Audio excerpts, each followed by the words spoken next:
اعوذ باللہ من الشیطان الرجیم بسم اللہ الرحمن الرحیم۔ اب وہ آیت آگئی جس کا میں نے ذکر کیا تھا، والذین آمنوا وہاجروا وجاہدوا فی سبیل اللہ والذین آووا ونصروا اولئک هم المؤمنون حقا۔ اب ان دو طبقات کو جمع کر دیا گیا، والذین آمنوا وہاجروا وجاہدوا فی سبیل اللہ والذین آووا ونصروا۔ ویسے یہ کہ وہ لوگ جو ایمان لائے اور جنہوں نے ہجرت کی اور جنہوں نے جہاد کیا اللہ کی راہ میں، یعنی یہ مہاجرین، والذین آووا، اور وہ انصار مدینہ جنہوں نے انہیں پناہ دی، انہیں جگہ دی، انہیں اکوموڈیٹ کیا، والذین آووا ونصروا، اور نصرت کی، اولئک هم المؤمنون حقا لهم مغفرۃ ورزق کریم، ان کے لیے مغفرت ہے اور رزق کریم ہے۔ تو مومن حقیقی کی تعریف یہاں پر جو آئی ہے دو حصوں میں بٹ کر، وہ میں چاہتا ہوں کہ پھر اچھی طریقے سے آپ سمجھ لیں، انتہائی اہم بات ہے یہ۔ ایک مسلمان کے لیے بنی الاسلام علی خمس، 5 چیزیں ہیں، کلمہ شہادت، نماز، روزہ، حج، زکوٰۃ۔ لیکن حقیقی مومن ہونے کے لیے 2 چیزیں اور بڑھیں گی، صرف شہادت نہیں، یقین قلبی، اور نماز، روزہ، حج، زکوٰۃ کے ساتھ جہاد فی سبیل اللہ۔ گویا کہ 7 چیزیں ہوں گی، 7 شرطیں پوری ہوں گی تو ایک شخص بندہ مومن کہلائے گا۔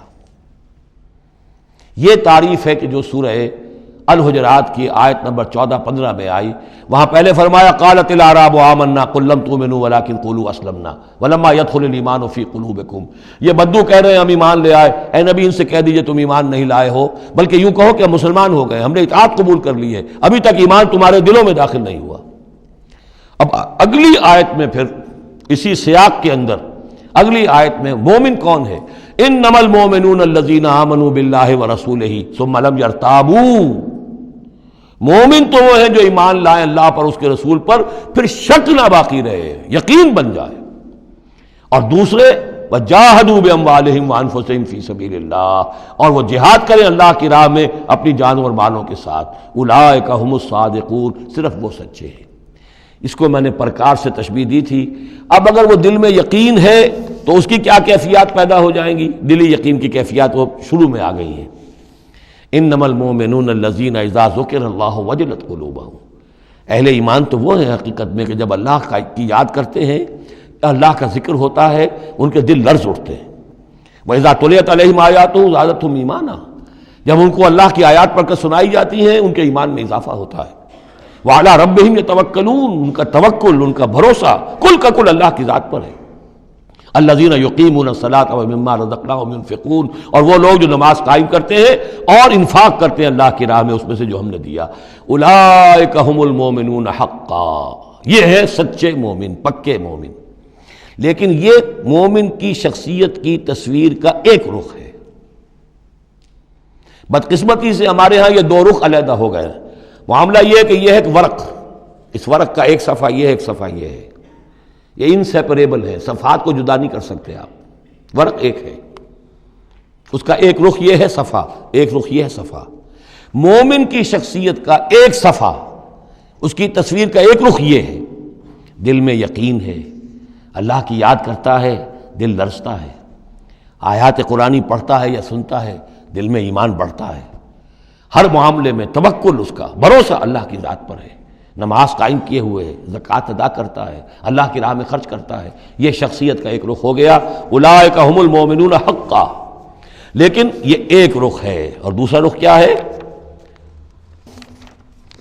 والذین آمنوا وہاجروا وجاہدوا فی سبیل اللہ والذین آووا ونصروا اولئک ھم المؤمنون حقا۔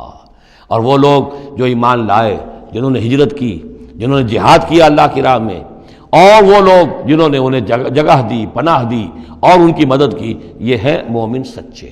تو تصویر کے ان دونوں رخوں کو جوڑیے، یہ ہے اصل میں جو آج کی ضرورت ہے۔ صحابہ کرام کی شخصیتوں میں یہ دونوں رخ تھے۔ جیسے زوال آیا ہمارے ہاں، اڑائے کچھ ورق لالے نے، کچھ نرگس نے، کچھ گل نے، چمن میں ہر طرف بکھری ہوئی ہے داستاں میری، دین کے حصے بکھرے ہو گئے، کوئی حلقے ذکر کے ہیں تو ان کو جہاد وغیرہ سے کوئی غرض نہیں، کوئی جہادی تحریکیں ہیں تو ان کے اندر جو ہے وہ دوسری کیفیات نہیں۔ اس طرح کے معاملات جو ہے تقسیم ہو چکے ہیں۔ جب تک کہ یہ مکمل شخصیتیں وجود میں نہیں آئیں گی، یہ ظاہر بات ہے صحابہ کی کمیت کے اعتبار سے تو وہاں تک نہیں پہنچ سکتے، لیکن ان کا عکس تو ہو، اس طرح کی کیفیت متوازن طریقے پر. اگر 25% ادھر ہے 25% ادھر بھی ہو، 10% ادھر ہے 10% ادھر بھی ہو، لیکن ایک ہی طرف 70% ہو جائے دوسری طرف 0 ہو، وہ معاملہ گڑبڑ ہے. یہ دونوں جو رخ ہے شخصیت کے، ان کو جمع کرنے کی ضرورت ہے. اولئک هم المؤمنون حقا لهم مغفرۃ ورزق کریم، ان کے لیے مغفرت ہے اور رزق کریم ہے. اللہم ربنا اجعلنا منہم، اللہم ربنا اجعلنا منہم والذین آمنوا من بعد وہاجروا وجاہدوا، اور جو لوگ بعد میں ایمان لائے یا لائیں گے اور ہجرت کریں، جہاد کریں، وجاہدوا معکم، تمہارے ساتھ ہو کر جہاد کریں، فاولئک منکم، تو اے مسلمانوں وہ تم ہی میں سے ہیں، تمہاری جماعت، تمہاری امت حزب اللہ کے حصے ہوں گے. وَأُولُو الْأَرْحَامِ بَعْضُهُمْ أَوْلَىٰ بِبَعْضٍ فِي کتاب اللہ. البتہ اللہ کا جو قانون ہے، جو شریعت ہے، مثلا جو وراثت کا معاملہ ہے، اس کا تعلق جو اولو الارحام کے ساتھ ہے. یہ جو بھائی چارہ تھا اس کے بنا پر وراثت نہیں ہے. وراثت ہوگی وہی جو رحمی رشتے ہیں جن کے بنا پر کہ وراثت کا قانون بنا دیا گیا. اولو الارحام بعضهم اولیٰ ببعض فی کتاب اللہ، اللہ کی شریعت کے ضابطے کے قانون میں بہرحال جو رحمی رشتے ہیں وہ یقیناً مقدم ہیں. ان اللہ بکل شیء علیم، یقیناً اللہ تعالی ہر چیز کا علم رکھتا ہے. صدق اللہ العظیم.